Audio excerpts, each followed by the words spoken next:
Hi everyone, Namaste, welcome और welcome back to my channel Colors of Life and welcome to another video. I hope आप सब अच्छे होंगे. Today we are going to talk about anemia. Anemia के क्या symptoms होते हैं, क्या टेस्ट कराते हैं और आपको अगर एनीमिया है तो आपको कौन से फूड आइटम्स खाना चाहिए, इसके बारे में बात करेंगे. रिसेंटली मुझे एनीमिया हुआ था अभी जनवरी में when I was admitted at hospital. जब मैंने हॉस्पिटल एडमिशन का वीडियो शेयर किया था तो उस टाइम जो है मेरा हीमोग्लोबिन लेवल 7 हो गया था, बहुत कम हो गया था. तो उसके बाद मैं कैसे रिकवर हुई वो भी मैं शेयर करूँगी. And if you new here, hi my name is Aarti. I make health related videos या specially videos related to tuberculosis and other health issues because I am a brain spine and lungs TB survivor and I share videos on the basis of my experience. I am not a medical professional. So if you new here please hit that subscribe button and let's get started with the video.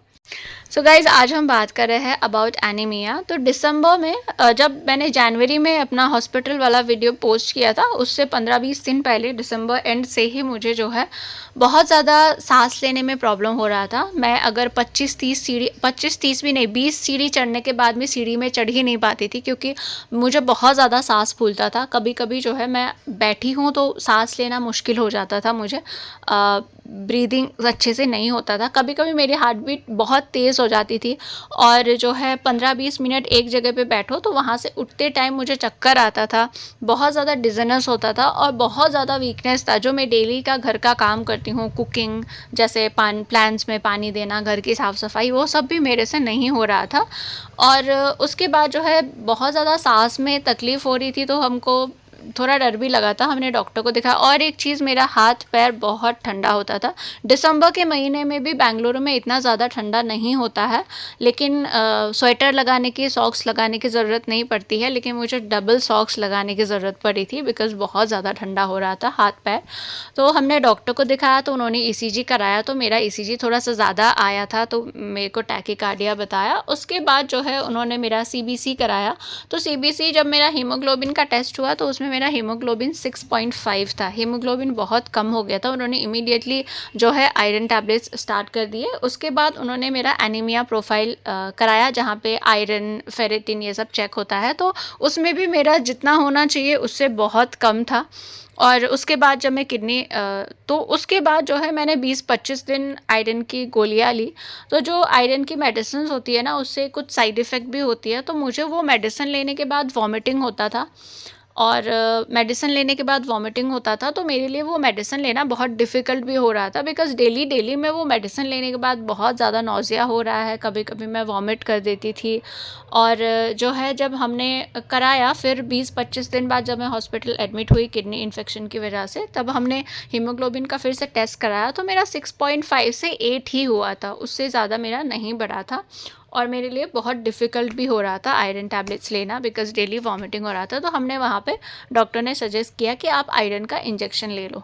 तो जैसे ही हमने iron का injection लिया, injection लेने के 2 दिन बाद test किया तो बिल्कुल भी नहीं बढ़ा था, जितना था उतना ही दिखाया था.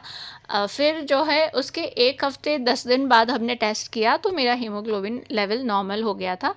और उसके बाद जो है अभी भी मैं आयरन टैबलेट्स ले रही हूँ. मुझे 3 महीने के लिए प्रिस्क्राइब किया गया है. थोड़ा प्रॉब्लम होता है, नौज़िया होता है, कभी कभी वॉमिटिंग भी हो जाती है, बट मैं ले रही हूँ. तो ये था कि मुझे कैसे एनीमिया हुआ, क्या क्या सिम्टम्स थे और क्या ट्रीटमेंट उन्होंने दिया.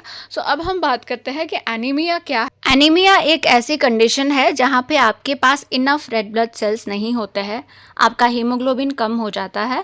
रेड ब्लड सेल्स बहुत ज़्यादा ज़रूरी है आपकी बॉडी में लंग्स से ऑक्सीजन को ट्रांसपोर्ट करने के लिए और कार्बन डाइऑक्साइड को रिमूव करने के लिए. तो ये एक ऐसी कंडीशन है जहाँ पे आपके पास में जो है इनफ रेड ब्लड सेल्स नहीं होते हैं. अब इसके क्या सिम्टम्स होते हैं. एनीमिया अगर आपको होता है तो आपको वीकनेस होता है, टायर्डनेस होता है, बहुत ज़्यादा थकावट होती है बिना कुछ करे. मतलब मैं सुबह 8-9 बजे उठती थी तो 11 बजे तक मैं सिर्फ ब्रेकफास्ट बनाई हूँ, ब्रेकफास्ट की हूँ, तब भी मुझे ऐसा लगता था कि दिन भर काम की हूँ. तो बहुत ज़्यादा थकावट होती है, बहुत ज़्यादा वीकनेस होता है. आपका स्किन जो है वो येलोइश हो जाता है, आपका स्किन थोड़ा पीला पीला लगने लगता है. आपको चेस्ट पेन भी हो सकता है, आपका हार्ट बीट तेज़ लगता है. आपको कभी कभी ऐसा फील होता है कि मतलब हार्ट जो बीट हो रहा है वो आपको सुनाई दे रहा है, ऐसा फील होता है. आपको जो है सांस लेने में तकलीफ़ हो सकती है। जैसे मैंने बताया कि जब मैं सीढ़ियों में चलती थी तो मुझे जो है सांस फूलता था मेरा, मुझे लगता था कि सांस आ ही नहीं रही है। तो आपको हार्ट बीट तेज़ हो सकता है, आपको शॉर्टनेस ऑफ ब्रीथ हो सकता है, सांस फूल सकता है, आपकी हार्ट बीट तेज़ हो जाती है, आपको हेडेक होता है। हेडेक के साथ एक हेड में बहुत ज़्यादा भारीपन फ़ील होता है कि बहुत ज़्यादा भारी लगता है हेड, और उसके साथ जो है आपको चक्कर आते हैं, आपके हाथ पैर कोल्ड हो जाते हैं। यहाँ पे जो है मुझे आयरन की मेडिसिन्स लेते हुए भी अभी फ़रवरी तक भी, फ़रवरी में तो यहाँ पे गर्मी लग चुकी है, लेकिन फिर भी जो है मैं फ़ैन चला के बैठी होती हूँ और बॉडी में गर्मी लग रही होती है, फ़ैन चला के बैठी होती हूँ, लेकिन मैं सॉक्स पहन के बैठी होती हूँ। अभी भी इस टाइम भी मैं सॉक्स पहन के बैठी हूँ क्योंकि मुझे ना पैरों में बहुत ज़्यादा कोल्ड फील होता है, बहुत ज़्यादा कोल्ड फील होता है।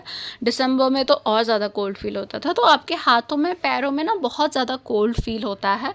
तो ये थे कुछ सिम्टम्स एनीमिया के। अगेन आई रिपीट, आपको वीकनेस, टायर्डनेस हो सकता है, आपकी स्किन पीली हो सकती है, चेस्ट पेन होता है, हार्ट बीट बहुत तेज़ होती है, शॉर्टनेस ऑफ ब्रीथ, आपको सांस फूलता है, सांस लेने में तकलीफ़ होती है, हेडेक होता है, और आपके हाथ पैर जो है कोल्ड हो जाते हैं।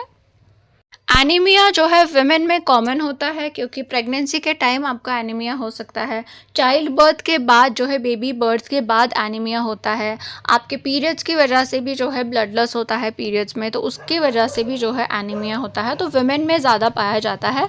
डायग्नोसिस के लिए क्या क्या टेस्ट होता है वो मैंने ऑलरेडी बता दिया है। मेरा CBC हुआ था, हीमोग्लोबिन टेस्ट हुआ था, उसके बाद मेरा एनीमिया प्रोफाइल हुआ था जहाँ पे आयरन लेवल्स, फेरेटिन लेवल्स, ये सब होता है।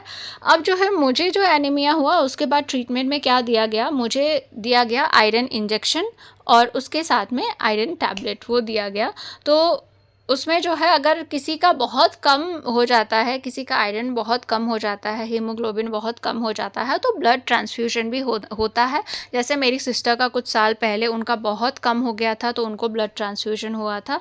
आपको फॉलिक एसिड की सप्लीमेंट देते हैं, आयरन सप्लीमेंट देते हैं, आयरन इंजेक्शन दे सकते हैं। अगर आपको टैबलेट काम नहीं करता है, टैबलेट आपको ज़्यादा साइड इफ़ेक्ट होता है तो इंजेक्शन दे सकते हैं। आपको विटामिन B12 का सप्लीमेंट भी दे सकते हैं।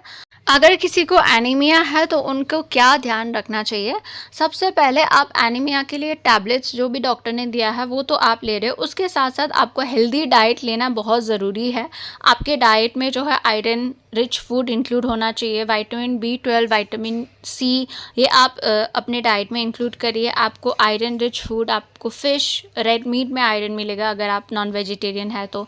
आप डार्क ग्रीन लीफी वेजिटेबल्स जो होता है, पालक वगैरह, जो भी ग्रीन लीफी वेजिटेबल होता है उसमें आयरन आपको मिलता है।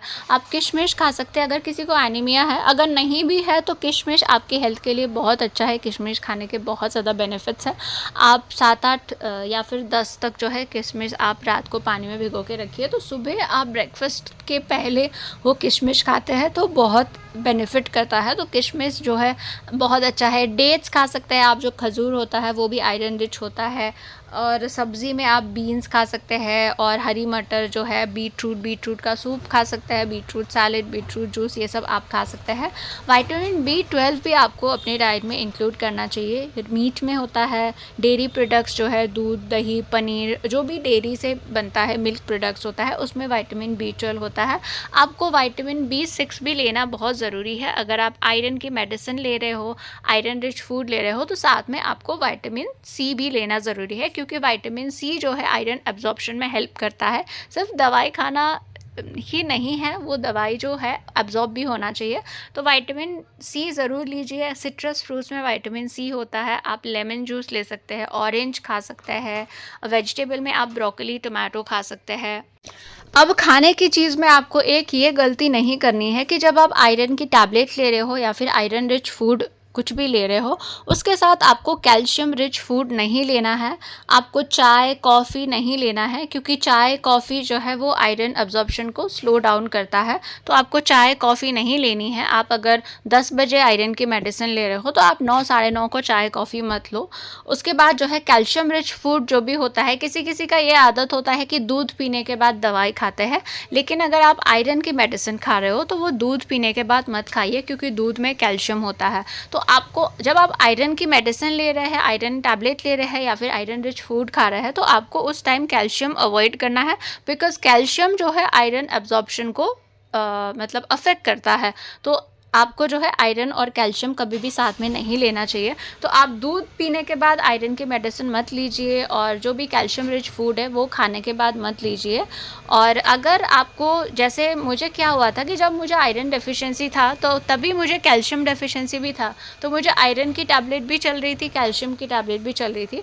तो मैं जो है आयरन की टैबलेट और कैल्शियम की टैबलेट के बीच में 6-7 घंटे का फ़र्क रखती थी। तो अगर सुबह में आयरन की टैबलेट, सुबह में कैल्शियम की टैबलेट ले रही हूँ, तो मैं आयरन की टैबलेट लूँगी आफ्टरनून को या फिर इवनिंग को। तो मैं ऐसा करती थी। तो आपको जो है आयरन और कैल्शियम साथ में नहीं लेना है, आयरन अच्छे से अब्जॉर्ब नहीं होता है कैल्शियम की वजह से। सो गाइज़, ये था आज का video about anaemia. I hope आप लोगों को वीडियो पसंद आया होगा। Again I am saying, I am not a medical professional, जो भी मैंने एक्सपीरियंस किया है वही मैंने शेयर किया है। एंड अगर आप लोगों को वीडियो पसंद आता है तो आप लाइक करिए, शेयर करिए, चैनल को सब्सक्राइब करिए। Thank you so much for watching. Bye bye.